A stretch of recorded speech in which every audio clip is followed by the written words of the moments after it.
Depuis plusieurs mois, la Corée du Nord montre ses muscles. Kim Jong-un s'est rapproché de la Russie de Vladimir Poutine, troque ses munitions pour la guerre en Ukraine contre un échange de technologies. Et bien ce week-end, le dictateur nord-coréen était fier de présenter ses nouveaux drones suicides à l'occasion de tirs d'essai, des drones capables en théorie de frapper son voisin sud-coréen. Les précisions à Séoul de Chloé Borgnon.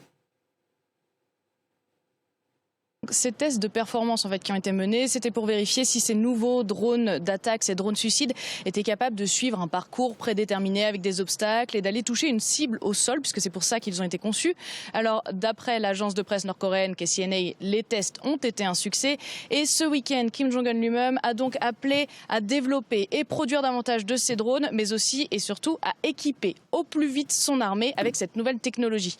Et c'est là, en fait, le côté très stratégique développé par la Corée du Nord, c'est de rappeler, même en ce moment, à tous, aussi bien à l'intérieur qu'à l'extérieur du pays, que le programme militaire reste principal, reste primordial pour le régime, alors que la Corée du Nord est touchée par des inondations très fortes ces dernières semaines, qui vont faire beaucoup de dégâts. Eh bien, voilà, le régime nord-coréen rappelle que c'est l'armement qui prime ici. Et Chloé, comment réagit la Corée du Sud à cette démonstration de force ?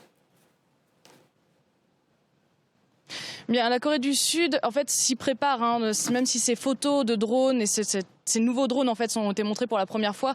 En réalité, la Corée du Sud est bien préparée à se défendre face à des drones nord-coréens, puisqu'elle est en train de développer depuis plusieurs mois maintenant, avec une installation prochaine, un système de laser contre les drones. Alors, en fait, c'est un système qui verrouille un drone en vol, qui envoie un laser invisible à l'œil nu et qui va donc faire chauffer jusqu'à 700 degrés les composants du drone, qui forcément s'éteint et finit par tomber au sol sans faire plus de dégâts. Alors, pourquoi la Corée du Sud a décidé de s'attaquer à ce problème des drones ? Eh bien, c'est parce que la Corée du Nord a déjà montré que c'était un engin qu'elle souhaitait utiliser face au Sud. En décembre 2022, il y a 5 drones nord-coréens qui étaient vus rentrer sur le territoire sud-coréen. Et surtout, il y en a un d'entre eux qui était passé sur la zone d'interdiction de survol, en fait, juste au-dessus du palais présidentiel.